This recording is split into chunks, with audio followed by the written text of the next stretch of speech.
Good morning, students. Welcome to Krypton Academy of Chemistry. I'm Sahil. Last time मैं ਤੁਹਾਨੂੰ Dalton atomic theory, modern atomic theory, Berzelius hypothesis and Avogadro hypothesis करवाया सी। ਅੱਜ ਆਪਾਂ ਕਰਾਂਗੇ atomic mass, molecular mass and formula mass. Atomic mass ਨੂੰ ਧਿਆਨ ਨਾਲ ਸਮਝਿਓ, ਕਾਫੀ ਬੱਚਿਆਂ ਨੂੰ ਐਟੋਮਿਕ ਮਾਸ ਦੇ ਵਿੱਚ ਕਨਫਿਊਜ਼ਨ ਰਹਿੰਦੀ ਹੈ। ਹੁਣ ਆਪਾਂ ਸਟਾਰਟ ਕਰਦੇ ਹਾਂ atomic mass.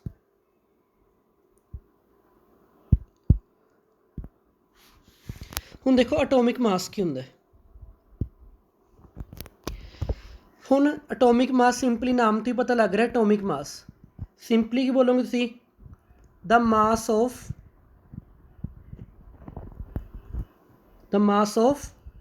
N atom of a chemical element. किसी भी कैमिकल एलीमेंट के मास नूं आपां की बोलते हैं? Atomic mass. हुण एटोमिक मास किसी भी एटम का कितना हुंदा है? हुण एटम के मास नूं आपां ग्राम दे विच एक्सप्रैस नहीं कर सकते, क्योंकि किसी भी एटम का मास बहुत घट हुंदा है। ਜਿਹੜੇ ਐਟਮ ਨੇ ਉਹ ਸਾਈਜ਼ ਦੇ ਵਿੱਚ ਬਹੁਤ ਛੋਟੇ ਨੇ। ਉਹ ਕਿਸ ਤੋਂ ਮਿਲ ਕੇ ਬਣੇ ਹੁੰਦੇ? ਇਲੈਕਟ੍ਰੋਨਸ, ਪ੍ਰੋਟੋਨਸ ਅਤੇ ਨਿਊਟਰੋਨਸ। ਇਹ ਸਭ ਪਾਰਟੀਕਲ ਵੀ ਬਹੁਤ ਛੋਟੇ ਨੇ ਅਤੇ ਆਪਣਾ ਐਟਮ ਵੀ ਕੀ ਹੈ? ਬਹੁਤ ਛੋਟਾ ਹੈ। ਤਾਂ ਇਸ ਦਾ ਮਾਸ ਆਪਾਂ ਸਿੰਪਲੀ ਗ੍ਰਾਮ ਦੇ ਵਿੱਚ ਐਕਸਪ੍ਰੈਸ ਨਹੀਂ ਕਰ ਸਕਦੇ। ਅਗਰ ਆਪਾਂ ਗ੍ਰਾਮ ਦੇ ਵਿੱਚ ਐਕਸਪ੍ਰੈਸ ਕਰਦੇ ਹਾਂ ਤਾਂ ਆਪਾਂ ਨੂੰ ਐਟੋਮਿਕ ਮਾਸ ਯਾਦ ਕਰਨ ਦੇ ਵਿੱਚ ਕਾਫੀ ਡਿਫੀਕਲਟੀ ਆਉਂਦੀ ਹੈ। ਹੁਣ ਅਗਰ ਤਾਂ ਮੈਂ ਤੁਹਾਨੂੰ ਪੁੱਛਾਂ what is the atomic mass of hydrogen, ਕਿ ਹਾਈਡਰੋਜਨ ਦਾ ਐਟੋਮਿਕ ਮਾਸ ਕਿੰਨਾ ਹੁੰਦਾ ਹੈ? ਮਾਸ ਸਪੈਕਟ੍ਰੋਸਕੋਪੀ ਨਾਲ ਦੇਖਿਆ ਗਿਆ ਇੱਕ ਟੈਕਨੀਕ ਹੈ ਜਿਸ ਨਾਲ ਕੀ ਪਤਾ ਕਰਦੇ ਹਾਂ? ਆਪਾਂ ਮਾਸ ਨੂੰ ਪਤਾ ਕਰਦੇ ਹਾਂ। ਮਾਸ ਸਪੈਕਟ੍ਰੋਸਕੋਪੀ ਨਾਲ ਦੇਖਿਆ ਗਿਆ ਕਿ ਇੱਕ ਹਾਈਡਰੋਜਨ ਐਟਮ ਦਾ ਮਾਸ ਕਿੰਨਾ ਹੁੰਦਾ ਹੈ? 1.67 ਇੰਟੂ 10⁻⁻24 ਗ੍ਰਾਮ। ਇਹ ਹਾਈਡਰੋਜਨ ਦੇ ਇੱਕ ਐਟਮ ਦਾ ਮਾਸ ਹੈ। ਹੁਣ ਬਟ ਤੁਸੀਂ ਕਹੋਗੇ ਸਰ ਅਸੀਂ ਕੀ ਪੜ੍ਹਿਆ ਕਿ ਹਾਈਡਰੋਜਨ ਦੇ ਇੱਕ ਐਟਮ ਦਾ ਮਾਸ ਕਿੰਨਾ ਹੈ? ਤੁਸੀਂ ਪੜ੍ਹਿਆ ਹੋਊਗਾ ਹਾਈਡਰੋਜਨ ਦੇ ਇੱਕ ਐਟਮ ਦਾ ਮਾਸ 1.008 ਪੜ੍ਹਿਆ ਹੋਊਗਾ। ਇਹ ਐਕਚੁਅਲ ਦੇ ਵਿੱਚ ਇਹ ਹਾਈਡਰੋਜਨ ਦਾ ਐਟੋਮਿਕ ਮਾਸ ਨਹੀਂ ਪੜ੍ਹਿਆ ਤੁਸੀਂ, ਇਹ ਹਾਈਡਰੋਜਨ ਦਾ ਰੈਲੇਟਿਵ ਐਟੋਮਿਕ ਮਾਸ ਹੈ। ਠੀਕ ਹੈ, ਇਹ ਹਾਈਡਰੋਜਨ ਦਾ ਐਕਚੁਅਲ ਦੇ ਵਿੱਚ ਕੀ ਹੈ? ਰੈਲੇਟਿਵ ਐਟੋਮਿਕ ਮਾਸ ਹੈ। ਹੁਣ ਐਟੋਮਿਕ ਮਾਸਿਸ ਨੂੰ ਆਪਾਂ ਇਸ ਤਰੀਕੇ ਨਾਲ ਯਾਦ ਨਹੀਂ ਕਰ ਸਕਦੇ। ਅਗਰ ਤੁਹਾਨੂੰ ਪੁੱਛਾਂ ਮੈਂ ਕਾਰਬਨ ਦਾ ਐਟੋਮਿਕ ਮਾਸ ਕਿੰਨਾ ਹੈ? ਕਾਰਬਨ ਦਾ ਐਟੋਮਿਕ ਮਾਸ ਕਿੰਨਾ ਹੁੰਦਾ? 19.94 ਇੰਟੂ 10⁻⁻24 ਗ੍ਰਾਮ। ਇਸ ਦਾ ਮਤਲਬ ਇਸ ਤਰੀਕੇ ਨਾਲ ਅਗਰ ਐਟੋਮਿਕ ਮਾਸ ਯਾਦ ਕਰਾਂਗੇ ਤਾਂ ਆਪਾਂ ਨੂੰ ਕਾਫੀ ਜ਼ਿਆਦਾ ਕਨਫਿਊਜ਼ਨ ਹੋਊਗੀ। ਹੁਣ ਆਪਾਂ ਕੀ ਚਾਹੁੰਦੇ ਹਾਂ ਕਿ ਐਟੋਮਿਕ ਮਾਸ ਨੂੰ ਆਪਾਂ ਇੱਕ ਸਿੰਪਲ ਤਰੀਕੇ ਨਾਲ ਯਾਦ ਕਰੀਏ। ਤਾਂ ਸਿੰਪਲ ਤਰੀਕੇ ਨਾਲ ਯਾਦ ਕਰਨ ਦੇ ਲਈ ਆਪਾਂ ਐਟੋਮਿਕ ਮਾਸ ਦੀ ਇੱਕ ਯੂਨਿਟ ਰੱਖਤੀ। ਉਹ ਯੂਨਿਟ ਕੀ ਸੀ? ਆਪਾਂ ਐਟੋਮਿਕ ਮਾਸ ਦੀ ਇੱਕ ਯੂਨਿਟ ਰੱਖਤੀ। ਉਹ ਯੂਨਿਟ ਕੀ ਹੈ? AMU। ਉਹ ਯੂਨਿਟ ਕੀ ਆਪਣੇ ਕੋਲੇ? AMU। ਜਿਵੇਂ ਹਾਈਡਰੋਜਨ ਦਾ ਐਟੋਮਿਕ ਮਾਸ ਕਿੰਨਾ ਹੁੰਦਾ ਹੈ? 1.008 AMU। ਪਹਿਲਾਂ ਇਸ ਨੂੰ ਐਟੋਮਿਕ ਮਾਸ ਯੂਨਿਟ ਲਿਖਦੇ ਸੀ। ਅੱਜ ਕੱਲ੍ਹ ਨਵੀਂ ਬੁੱਕਸ ਦੇ ਵਿੱਚ ਇਸ ਨੂੰ ਮਿਊ ਲਿਖਿਆ ਜਾਂਦਾ ਹੈ, ਜਿਸ ਨੂੰ ਬੋਲਦੇ ਯੂਨੀਫਾਈਡ ਮਾਸ। ਹੁਣ ਇਹ ਵਾਲਾ ਮਾਸ, ਇਹ ਵਾਲੀ ਵੈਲਿਊ ਕਿੱਥੋਂ ਆਈ? ਠੀਕ ਹੈ, ਜਿਹੜਾ ਇਹ ਵਾਲਾ ਮਾਸ ਹੈ ਐਕਚੁਅਲ ਹਾਈਡਰੋਜਨ ਦਾ ਐਟਮ ਬਹੁਤ ਛੋਟਾ ਹੈ, ਉਹਦਾ ਮਾਸ ਤੁਹਾਨੂੰ ਦੱਸਿਆ ਸੀ ਕਿੰਨਾ ਹੁੰਦਾ? 1.67 ਇੰਟੂ 10⁻⁻24 ਗ੍ਰਾਮ। ਹੁਣ ਇਹ ਵਾਲੀ ਵੈਲਿਊ ਕਿੱਥੋਂ ਆਈ? ਇਹ ਵਾਲੀ ਵੈਲਿਊ ਕਿਵੇਂ ਕੈਲਕੂਲੇਟ ਕੀਤੀ? ਹੁਣ ਜਿਹੜਾ ਇਹ ਵਾਲਾ ਮਾਸ ਕੈਲਕੂਲੇਟ ਕੀਤਾ ਨਾ, ਇਹ ਐਕਚੁਅਲ ਵਿੱਚ ਰੈਲੇਟਿਵ ਮਾਸ ਹੈ। ਰੈਲੇਟਿਵ ਮਤਲਬ ਆਪਾਂ ਇਸ ਮਾਸ ਨੂੰ ਕਿਸੇ ਚੀਜ਼ ਨਾਲ ਕੰਪੇਅਰ ਕੀਤਾ ਅਤੇ ਫਿਰ ਜਾ ਕੇ ਆਪਾਂ ਇਹ ਵਾਲਾ ਮਾਸ ਕੱਢਿਆ। ਹੁਣ ਆਪਾਂ ਕੰਪੇਅਰ ਕਿਸ ਨਾਲ ਕਰਾਂਗੇ? ਹਮੇਸ਼ਾ ਅਗਰ ਕੰਪੈਰੀਜ਼ਨ ਕੀਤਾ ਜਾਂਦਾ ਹੈ, ਹਮੇਸ਼ਾ ਕੰਪੈਰੀਜ਼ਨ ਆਈਡੀਅਲ ਬੰਦੇ ਨਾਲ ਕੀਤਾ ਜਾਂਦਾ ਹੈ। ਕੋਈ ਆਈਡੀਅਲ ਗਰਲ ਜਾਂ ਆਈਡੀਅਲ ਬॉय ਨਾਲ ਕੰਪੈਰੀਜ਼ਨ ਕਰਾਂਗੇ ਆਪਾਂ। ਹੁਣ ਤੁਹਾਨੂੰ ਇੱਕ ਛੋਟੀ ਜਿਹੀ ਕਹਾਣੀ ਦੱਸਦਾ। ਅਗਰ ਆਪਾਂ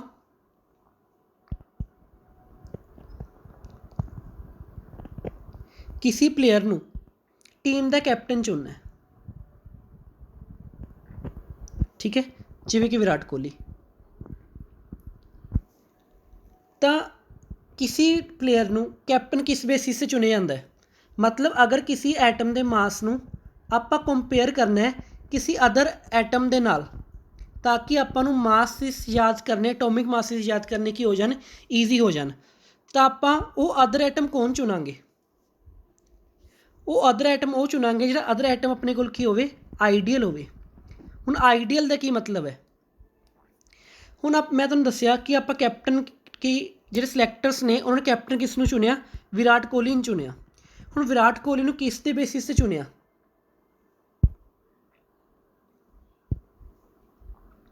ਹੁਣ ਸਭ ਤੋਂ ਪਹਿਲੀ ਗੱਲ ਕਿ ਵਿਰਾਟ ਕੋਹਲੀ ਦੇ ਰਨਸ ਕਾਫੀ ਜ਼ਿਆਦਾ ਸੀਗੇ, ਠੀਕ ਹੈ। ਸਭ ਤੋਂ ਪਹਿਲੀ ਗੱਲ ਕੀ ਹੈ, ਵਿਰਾਟ ਕੋਹਲੀ ਰਨਸ ਕੀ ਸੀ, ਕਾਫੀ ਜ਼ਿਆਦਾ ਸੀ। ਤਾਂ ਆਪਾਂ ਨੂੰ ਉਹ ਐਟਮ ਇਹੋ ਜਿਹਾ ਚਾਹੀਦਾ ਹੈ ਜਿਸ ਨਾਲ ਆਪਾਂ ਕੰਪੇਅਰ ਕਰ ਰਹੇ ਹਾਂ ਉਸ ਐਟਮ ਦੇ, ਉਰੇ ਕੀ ਬੋਲਿਆ ਆਪਾਂ, ਰਨਸ, ਤਾਂ ਉਹਦੀ ਅਬੰਡੈਂਸ ਵੀ ਕੀ ਹੋਣੀ ਚਾਹੀਦੀ ਹੈ, ਕਾਫੀ ਜ਼ਿਆਦਾ ਹੋਣੀ ਚਾਹੀਦੀ ਹੈ। ਉਸਦੀ ਅਬੰਡੈਂਸ ਕੀ ਹੋਣੀ ਚਾਹੀਦੀ ਹੈ, ਕਾਫੀ ਜ਼ਿਆਦਾ ਹੋਣੀ ਚਾਹੀਦੀ ਹੈ। ਦੂਸਰਾ, ਜਿਸ ਐਟਮ ਨੂੰ ਆਪਾਂ ਆਈਡੀਅਲ ਚੁਣਨਾ ਹੈ, ਜਿਸ ਨੂੰ ਆਪਾਂ ਕੈਪਟਨ ਚੁਣਨਾ ਹੈ, ਉਸ ਦਾ ਨੇਚਰ ਕਾਫੀ ਜ਼ਿਆਦਾ ਐਂਗਰੀ ਨੇਚਰ ਨਹੀਂ ਹੋਣਾ ਚਾਹੀਦਾ, ਕਾਫੀ ਜ਼ਿਆਦਾ ਸ਼ਾਈ ਨੇਚਰ ਨਹੀਂ ਹੋਣਾ ਚਾਹੀਦਾ। ਮਤਲਬ ਕਿ ਜਿਹੜਾ ਆਪਾਂ ਐਟਮ ਚੁਣਨਾ ਹੈ ਉਹ ਨਾ ਤਾਂ ਕਾਫੀ ਜ਼ਿਆਦਾ ਰਿਐਕਟਿਵ ਹੋਵੇ, ਨਾ ਹੀ ਕੀ ਹੋਵੇ, ਬਹੁਤ ਹੀ ਘੱਟ ਰਿਐਕਟਿਵ ਹੋਵੇ। ਬਹੁਤ ਘੱਟ ਰਿਐਕਟਿਵ ਮਤਲਬ ਨੋਬਲ ਗੈਸਿਸ ਨੂੰ ਆਪਾਂ ਆਈਡੀਅਲ ਐਟਮ ਨਹੀਂ ਚੁਣ ਸਕਦੇ, ਰਿਲੇਟਿਵ ਐਟਮ ਜਿਸ ਨਾਲ ਆਪਾਂ ਕੰਪੇਅਰ ਕਰਾਂਗੇ।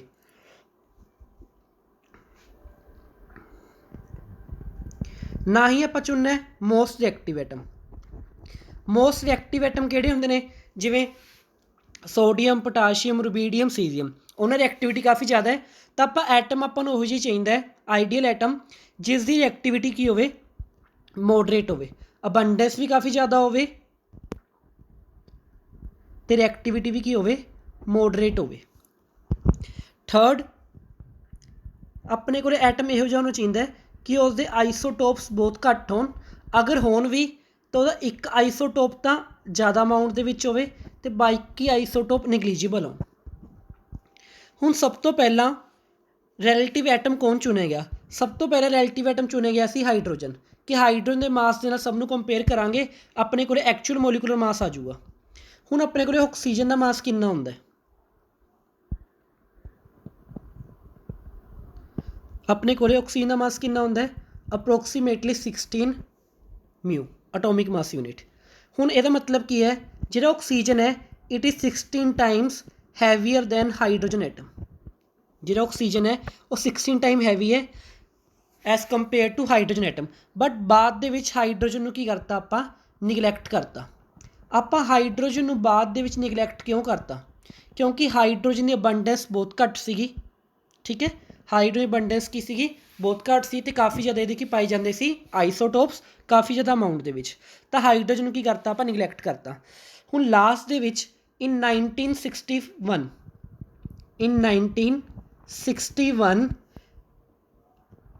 ਕਾਰਬਨ 12 ਆਈਸੋਟੋਪ ਨੂੰ ਸਟੈਂਡਰਡ ਚੁਣਿਆ ਗਿਆ। ਕਾਰਬਨ 12 ਆਈਸੋਟੋਪ ਨੂੰ ਕੀ ਚੁਣਿਆ ਗਿਆ? ਸਟੈਂਡਰਡ, ਕਿਉਂਕਿ ਇਸਦੀ ਅਬੰਡੈਂਸ ਵੀ ਕਾਫੀ ਜ਼ਿਆਦਾ ਸੀ, ਇਹਦੀ ਰਿਐਕਟੀਵਿਟੀ ਕੀ ਸੀ? ਮੋਡਰੇਟ। ਹੁਣ ਤੁਸੀਂ ਕਹੋਗੇ ਨਾਈਟ੍ਰੋਜਨ ਦੀ ਅਬੰਡੈਂਸ ਤਾਂ ਬਹੁਤ ਜ਼ਿਆਦਾ ਹੈ, ਬਟ ਨਾਈਟ੍ਰੋਜਨ ਦੀ ਰਿਐਕਟੀਵਿਟੀ ਬਹੁਤ ਘੱਟ ਹੁੰਦੀ ਹੈ, ਇਸ ਕਰਕੇ ਨਾਈਟ੍ਰੋਜਨ ਨੂੰ ਆਪਾਂ ਰਿਲੇਟਿਵ ਐਟਮ ਚੂਜ਼ ਨਹੀਂ ਕਰ ਸਕਦੇ, ਠੀਕ ਹੈ। ਉੱਪਰੋਂ ਕਾਰਬਨ ਦੇ ਆਈਸੋਟੋਪ ਤਾਂ ਹੁੰਦੇ ਹੈ C13 C14, ਦੋ ਆਈਸੋਟੋਪ ਇਹਦੇ ਨੇ C13 ਅਤੇ C14, ਇੱਕ ਖੁਦ ਕਾਰਬਨ C12। ਹੁਣ ਜਿਹੜੇ ਆਈਸੋਟੋਪ ਨੇ C13 C14 ਦੀ ਅਮਾਊਂਟ ਬਹੁਤ ਘੱਟ ਹੈ ਅਤੇ ਕਾਰਬਨ 12 ਦੀ ਅਬੰਡੈਂਸ ਕੀ ਹੈ? ਬਹੁਤ ਜ਼ਿਆਦਾ ਹੈ, ਠੀਕ ਹੈ। ਇਹਨਾਂ ਬੇਸਿਸ ਦੇ ਉੱਪਰ ਸਾਇੰਟਿਸਟ ਨੇ ਕੀ ਕਨਕਲੂਡ ਕੀਤਾ ਕਿ ਹੁਣ ਆਪਾਂ ਕੀ ਕਰਨਾ ਹੈ, ਜੋ ਰਿਲੇਟਿਵ ਐਟਮ ਆਪਾਂ ਲੈਣਾ ਹੈ ਉਹ ਕੀ ਲੈਣਾ? ਆਪਾਂ ਕਾਰਬਨ ਲੈਣਾ, ਠੀਕ ਹੈ। ਹੁਣ ਕਿਸੇ ਰਿਲੇਟਿਵ ਐਟਮ ਜੋ ਆਪਾਂ ਕਾਰਬਨ ਲਿਆ,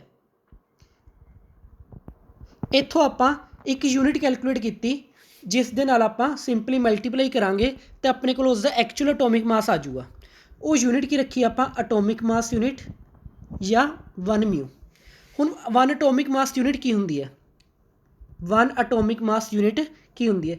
ਜਿਹੜੀ 1 ਐਟੋਮਿਕ ਮਾਸ ਯੂਨਿਟ ਹੈ ਉਹ ਇਕੁਅਲ ਹੁੰਦੀ ਹੈ 1/12 ਮਾਸ of carbon 12 isotope. 1/12 mass of carbon 12 isotope. ਹੁਣ ਕਾਰਬਨ 12 ਆਈਸੋਟੋਪ ਦਾ ਮਾਸ ਕਿੰਨਾ ਹੁੰਦਾ ਹੈ? ਕਾਰਬਨ 12 ਆਈਸੋਟੋਪ ਦਾ ਆਪਣੇ ਕੋਲੇ ਮਾਸ ਹੁੰਦਾ ਹੈ 19.94 ਇੰਟੂ 10⁻⁻24 ਗ੍ਰਾਮ। ਇਸ ਨੂੰ ਡਿਵਾਈਡ ਕਰਤਾ ਆਪਾਂ 12 ਦੇ ਨਾਲ ਤੇ ਆਪਣੇ ਕੋਲੇ ਐਟੋਮਿਕ ਮਾਸ ਕਿੰਨਾ ਆ ਗਿਆ, 1 ਐਟੋਮਿਕ ਮਾਸ ਯੂਨਿਟ ਆਪਣੇ ਕੋਲੇ ਆ ਗਈ 1.66056 ਇੰਟੂ 10⁻⁻24 ਗ੍ਰਾਮ। ਤੇ ਇੱਥੋਂ ਆਪਾਂ ਨੂੰ ਪਤਾ ਲੱਗ ਗਿਆ ਕਿ 1 ਐਟੋਮਿਕ ਮਾਸ ਯੂਨਿਟ ਕਿਸ ਦੇ ਇਕੁਅਲ ਹੁੰਦੀ ਹੈ 1.66056 ਇੰਟੂ 10⁻⁻24 ਗ੍ਰਾਮ। ਅਗਰ ਮੈਂ ਤੁਹਾਨੂੰ ਪੁੱਛਾਂ ਕਿ ਨਾਈਟ੍ਰੋਜਨ ਦਾ ਮਾਸ ਕਿੰਨਾ ਹੈ, ਅਗਰ ਤੁਸੀਂ ਨਾਈਟ੍ਰੋਜਨ ਦਾ ਮਾਸ ਕੈਲਕੂਲੇਟ ਕਰਨਾ ਹੋਵੇ ਤਾਂ ਨਾਈਟ੍ਰੋਜਨ ਦਾ ਮਾਸ ਤੁਹਾਡੇ ਕੋਲ ਕਿੰਨਾ ਆਊਗਾ। ਤਾਂ ਸਿੰਪਲੀ ਤੁਸੀਂ ਕੀ ਕਰੋਗੇ, ਤੁਸੀਂ ਛੋਟੀ ਕਲਾਸਿਸ ਦੇ ਵਿੱਚ ਪੜ੍ਹਿਆ ਹੋਊਗਾ 10th ਕਲਾਸ ਦੇ ਵਿੱਚ, ਤੁਸੀਂ ਕੀ ਲਿਖਦੇ ਹੋ ਨਾਈਟ੍ਰੋਜਨ ਦਾ ਮਾਸ ਕਿੰਨਾ ਹੈ, ਨਾਈਟ੍ਰੋਜਨ ਐਟਮ ਦਾ ਮਾਸ ਕਿੰਨਾ ਆਪਣੇ ਕੋਲੇ। ਨਾਈਟ੍ਰੋਜਨ ਐਟਮ ਦਾ ਆਪਣੇ ਕੋਲੇ ਮਾਸ ਹੁੰਦਾ ਹੈ 14 ਐਟੋਮਿਕ ਮਾਸ ਯੂਨਿਟ। ਮਤਲਬ ਉਰੇ ਆਪਾਂ ਐਟੋਮਿਕ ਮਾਸ ਯੂਨਿਟ ਨਾਲ ਕੀ ਕੀਤਾ ਹੈ, ਮਲਟੀਪਲਾਈ ਕੀਤਾ ਹੈ। ਐਟੋਮਿਕ ਮਾਸ ਯੂਨਿਟ ਮਤਲਬ 1/12 ਆਫ ਮਾਸ ਆਫ ਕਾਰਬਨ 12 मतलब 14 इंटू 1.66056 इंटू 10⁻⁻24। अगर आप इस चीज़ ਨਾਲ मल्टीप्लाई कर देंगे तो अपने को मास आ जाऊगा actual mass of nitrogen atom. ਇਹਦਾ मतलब नाइट्रोजन एटम की है, it is 14 time heavier than, that means nitrogen atom is 14 times heavier than 1/12 mass of carbon 12 isotope. ठीक है। अगर मैं तुहानूं पूछां कि ऑक्सीजन का एटोमिक मास कितना है, तुसीं सिंपली की बोलते हो ऑक्सीजन एटोमिक मास कितना है 16। एक्चुअल दे विच की हुंदा है ऑक्सीजन का एटोमिक मास कितना अपने कोले 16 एटोमिक मास यूनिट। ਇਹਦਾ मतलब की है oxygen is 16 times heavier than 1/12 mass of carbon 12 isotope. ठीक है। अगर मैं तुहानूं पूछां कि नाइट्रोजन ऑक्सीजन सल्फर फ्लोरीन तो सिंपली तुसीं की करना है इस नंबर नाल मल्टीप्लाई कर देनी है उसके मास नंबर की, तो तुहाडे कोल उसका एटम का की आ जाऊगा एक्चुअल मास आ जाऊगा, उस एटम का तुहाडे कोल की आ जाऊगा एक्चुअल मास, कोई एटम किन्ना क हैवी है।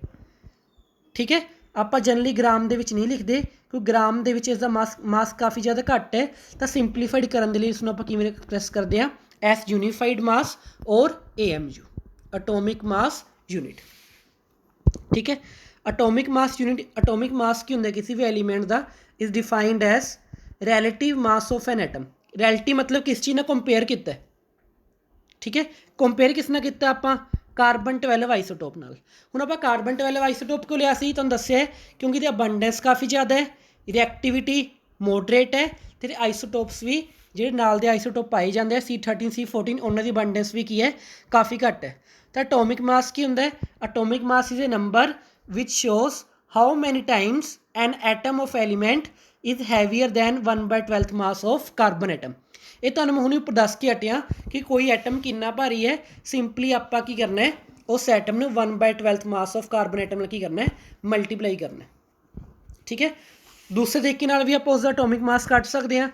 अगर आपां नूं एटोमिक मास अगर आपां AMU कढ़ना हो किवें कढ़ांगे, सिंपली उस एटम का मास लिखो डिवाइड कर दो 1/12 मास ऑफ कार्बन एटम के नाल। हुण जिवें हाइड्रोजन एटम का अगर मैं AMU दे विच आंसर कढ़ना है कि किन्ने AMU ने, तो हाइड्रोजन एटम का मास किन्ना है आपां नूं पता है 1.67 इंटू 10⁻⁻24 ग्राम। इस नूं डिवाइड करता 1/12 मास किन्ना हुंदा है 1 AMU की वैल्यू कितनी है 1.66056 इन 10⁻⁻24 ग्राम। कटता तो अपने को आंसर कितना आ गया 1.008 AMU। ठीक है। इसका मतलब की है hydrogen atom is 1.008 times, hydrogen atom is 1.008 times heavier than 1/12 mass of carbon atom. ठीक है। इस तरीके के नाल आपां मास लिखते हैं। कदे भी कन्फ्यूज़ नहीं होना कि ऑक्सीजन की है 16, एक्चुअल दे विच की है 16 यूनीफाइड मास है जिसनों की बोलते हैं 16 AMU। होप्स तो तुहानूं क्लीयर होया होगा एटोमिक मास। इस नूं ध्यान नाल समझियो, अगर फिर भी किसी ना समझ आया हो तो इस वीडियो नूं प्लीज़ दोबारा देख लियो।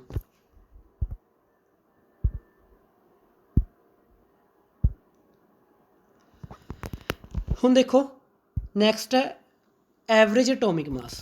ਹੁਣ ਕਿਸੇ ਦਾ ਵੀ ਆਪਾਂ ਐਵਰੇਜ ਐਟੋਮਿਕ ਮਾਸ ਕਿਵੇਂ ਕੈਲਕੂਲੇਟ ਕਰਦੇ ਹਾਂ। ਐਵਰੇਜ ਐਟੋਮਿਕ ਮਾਸ ਉਦੋਂ ਯੂਜ਼ ਕੀਤਾ ਜਾਂਦਾ ਹੈ ਜਦੋਂ ਆਪਾਂ ਨੂੰ ਕੋਈ ਦਿੱਤੇ ਹੋਣ ਆਈਸੋਟੋਪਸ ਦਿੱਤੇ ਹੋਣ।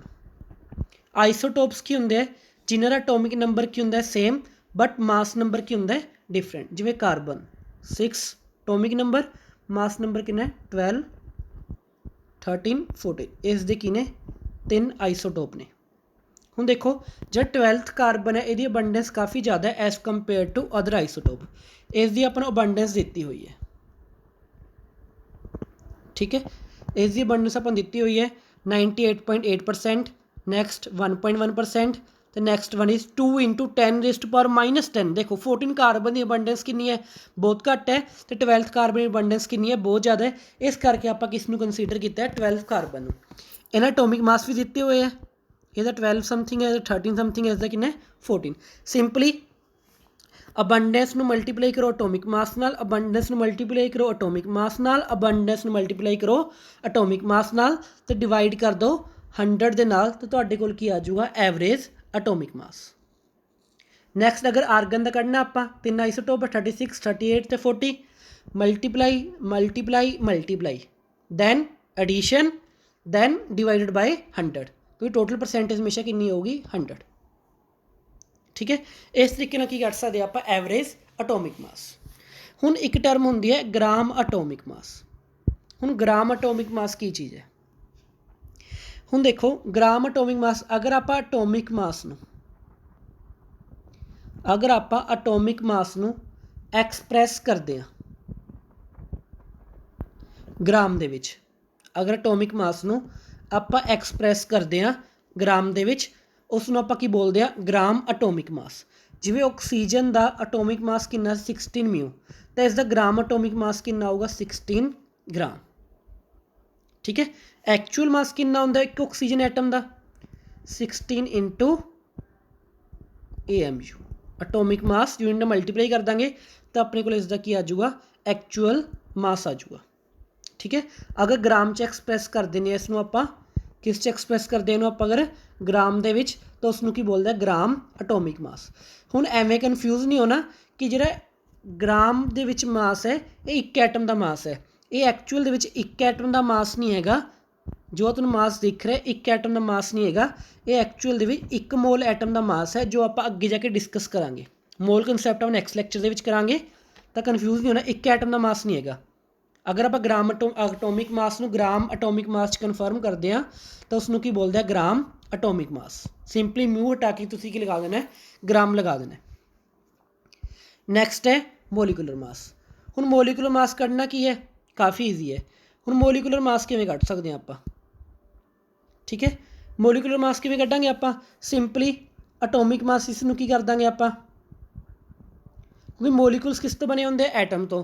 ਅਗਰ ਐਟੋਮਿਕ ਮਾਸ ਇਸ ਨੂੰ ਕੀ ਕਰਦਾ ਮੈਂ ਐਡ ਕਰਦਾ ਤਾਂ ਮੇਰੇ ਕੋਲ ਕੀ ਆ ਜਾਊਗਾ ਮੋਲੀਕੂਲਰ ਮਾਸ, ਠੀਕ ਹੈ। ਜਿਵੇਂ ਆਪਣੇ ਕੋਲ ਕੀ ਹੈ H2SO4 ਹੈ sulphuric acid, 2 hydrogen sulphur, hydrogen atomic mass ਕਿੰਨਾ ਹੁੰਦਾ ਹੈ 1 μ, 2 × 1 ਸਲਫਰ 32 μ, ਅਤੇ ਆਕਸੀਜਨ ਦਾ 16 × 4, ਸਭ ਚੀਜ਼ ਕਿਹਦੇ ਵਿੱਚ ਹੈ ਮਿਊ ਦੇ ਵਿੱਚ, ਤਾਂ ਆਪਣੇ ਕੋਲ ਆਨਸਰ ਕਿੰਨਾ ਆ ਗਿਆ 98 μ, ਠੀਕ ਹੈ। ਐਵੇਂ ਸੁਕਰੋਜ਼ ਦਾ ਕੱਢ ਸਕਦੇ ਹਾਂ ਆਪਾਂ 12 × 12 22 × 1 11 × 16, ਤਾਂ ਕਿੰਨਾ ਮਾਸ ਆ ਜਾਊਗਾ ਆਪਣੇ ਕੋਲ 342 μ। ਐਵੇਂ ਗਲੂਕੋਜ਼ ਦਾ ਕੱਢ ਸਕਦੇ ਹਾਂ। ਹੁਣ ਤੁਸੀਂ ਕੀ ਕਰਨਾ ਹੈ, ਤੁਹਾਨੂੰ ਕੁਛ ਮਾਸਿਸ ਲਿਖ ਰਿਹਾ, ਹੁਣ ਤੁਸੀਂ ਇਹਨਾਂ ਦਾ ਮਾਸ ਪਤਾ ਕਰਨਾ ਹੈ ਅਤੇ ਮੈਨੂੰ ਉਹਨਾਂ ਚੀਜ਼ਾਂ ਦਾ ਮਾਸ ਵਟਸਐਪ ਕਰਨਾ। ਜਿਵੇਂ ਕਿ ਨਾਈਟ੍ਰਿਕ ਐਸਿਡ ਦਾ ਮੋਲੀਕੂਲਰ ਮਾਸ ਤੁਸੀਂ ਪਤਾ ਕਰਨਾ ਹੈ, ਕੋਪਰ ਸਲਫੇਟ ਦਾ ਮਾਸ ਤੁਸੀਂ ਪਤਾ ਕਰਨਾ ਹੈ, HCl ਦਾ ਮਾਸ ਪਤਾ ਕਰਨਾ ਹੈ, ਹਾਈਡਰੋਕਲੋਰਿਕ ਐਸਿਡ ਦਾ, ਫੈਰਸ ਸਲਫੇਟ ਦਾ ਮਾਸ ਪਤਾ ਕਰਨਾ ਹੈ। ਇਹਨਾਂ ਸਭ ਦੇ ਮੋਲੀਕੂਲਰ ਮਾਸ ਤੁਸੀਂ ਕੀ ਕਰਨੇ ਹੈ ਕੈਲਕੂਲੇਟ ਕਰਨੇ, ਠੀਕ ਹੈ। ਹੁਣ ਜਿਵੇਂ ਆਪਾਂ ਐਟੋਮਿਕ ਮਾਸ ਨੂੰ ਐਕਸਪ੍ਰੈਸ ਕੀਤਾ ਸੀਗਾ ਗ੍ਰਾਮ ਐਟੋਮਿਕ ਮਾਸ ਦੇ ਵਿੱਚ, ਐਵੇਂ ਮੋਲੀਕੂਲਰ ਮਾਸ ਨੂੰ ਕੀ ਐਕਸਪ੍ਰੈਸ ਕਰਦੇ ਆ ਗ੍ਰਾਮ ਮੋਲੀਕੂਲਰ ਮਾਸ ਦੇ ਵਿੱਚ। ਜਿਵੇਂ ਨਾਈਟ੍ਰੋਜਨ ਮੋਲੀਕਿਊਲ ਦਾ ਮੋਲੀਕੂਲਰ ਮਾਸ ਕਿੰਨਾ ਹੁੰਦਾ 28 μ, ਤਾਂ ਇਸ ਦਾ ਗ੍ਰਾਮ ਮੋਲੀਕੂਲਰ ਮਾਸ ਕਿੰਨਾ ਆ ਜਾਊਗਾ 28 ग्राम। ठीक है, ये एक मोलीक्यूल का मास है बट एक मोलीक्यूल का मास नहीं है और कन्फ्यूज़ नहीं होना। सिंपली आप कन्वर्ट किया म्यू नू ग्राम दे विच। नैक्सट लैक्चर में क्लीयर हो जाऊगा कि ग्राम तो म्यू के काफ़ी ज़्यादा फर्क कितों आ रहा है। ठीक है, तो अपने को क्या है ग्राम मोलीकुलर मास।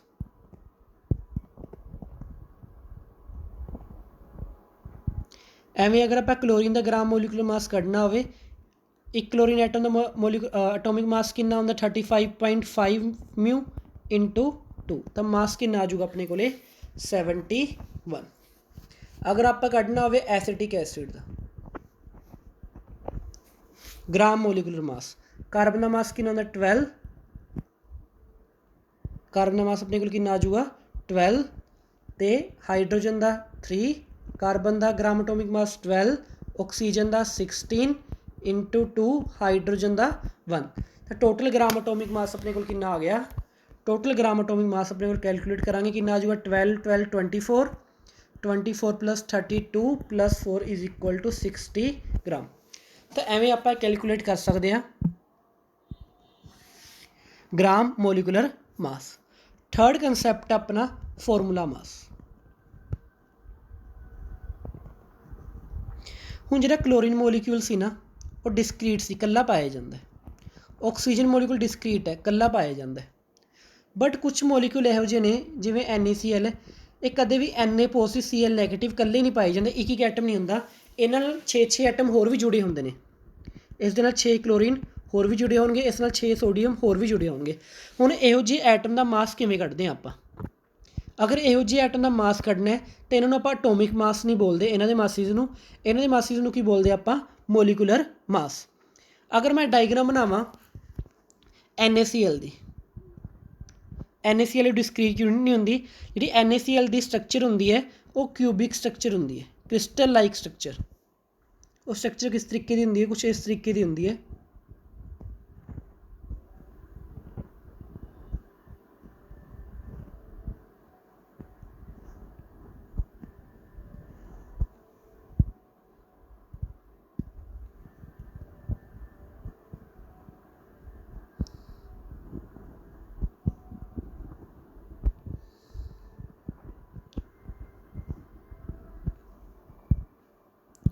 दिख रहा होगा कि काफ़ी ज़्यादा कॉम्पलीकेटेड स्ट्रक्चर है NaCl दी।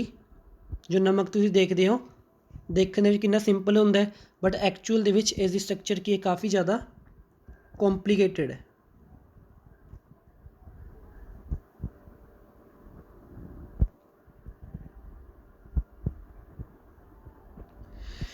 ये अपने को NaCl मोलीक्यूल की की है स्ट्रक्चर है। हुण NaCl मोलीक्यूल Na एटम कितने ने, Na पॉजिटिव आइन कटाइन कितने ने, तो Cl नैगेटिव आइनस कितने ने। हुण जिहड़े Cl नैगेटिव आइनस होंदे ने ना, Cl नैगेटिव आइनस प्रेजेंट होंदे ने कॉर्नर्स ते।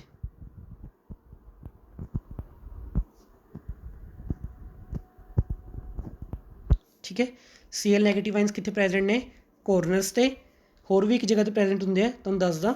देखो हुण जिथे जिथे आप ऑरेंज सर्कल लगाया ना ये अपने की ने ऑरेंज आइन की ने अपने को Cl नैगेटिव आइन।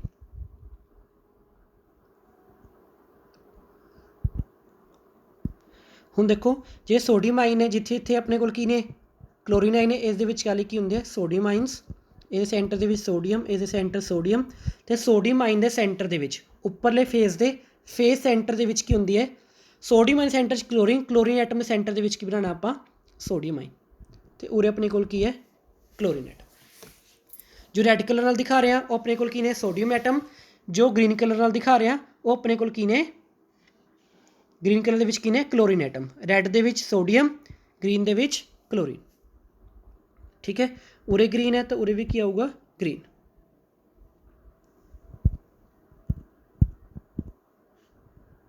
फिर उरे आ जाऊगा अपने को, फिर उरे आ जाऊगा ये अपने को की ने सोडियम एटम्स, आ भी सोडियम ए भी सोडियम, उरे भी की होगा अपने को सोडियम। बिल्कुल बॉडी सेंटर ते, बिल्कुल बॉडी के सेंटर के उपर भी किहड़ा एटम है, ਇਹਦਾ मतलब ਹੁਣ ਜਿਹੜੇ ਆਪਣੇ सोडियम एटम कितने प्रेजेंट ने एजिस के सेंटर ते बॉडी के सेंटर के उपर। इसनूं तुसीं याद नहीं करना, ये सिंपल समझाने के लिए है। पूरे अपने को आ गए क्लोरीन एटम्स। हुण देखो जिहड़ा एक ध्यान नाल एक एटम नूं ध्यान नाल देखियो, इस एटम ध्यान नाल देखो, एक जिहड़ा अपने कोले सोडियम एटम है, ये किन्ने एटम अटैच है 1 2 3 4 5 6। एक सोडियम एटम अगे 6 क्लोरीन एटम नाल अटैच है। मतलब ये वाले मोलीक्यूल डिस्क्रीट नहीं पाए जाते, अलग अलग नहीं पाए जाते, ये मोलीक्यूल्स की पाए जाते इकट्ठे पाए जाते हैं।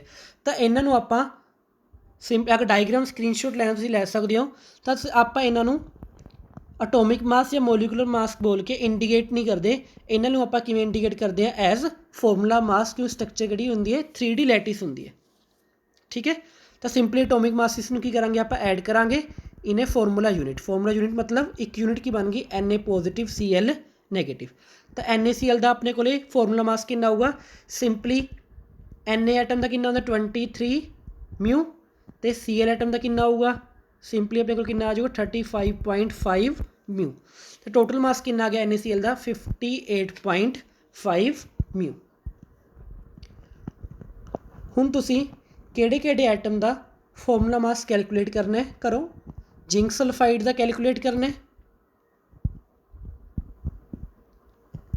सीजियम क्लोराइड का कैलकुलेट करना है। ये दो फॉर्मूला यूनिट्स का मास तुसीं कैलकुलेट करना है, एक सीजियम क्लोराइड का, एक जिंक सल्फाइड का। जिवें देखो अपने को ग्राम मोलीकुलर मास हुंदा है, एवें की हुंदा है ग्राम फॉर्मूला मास।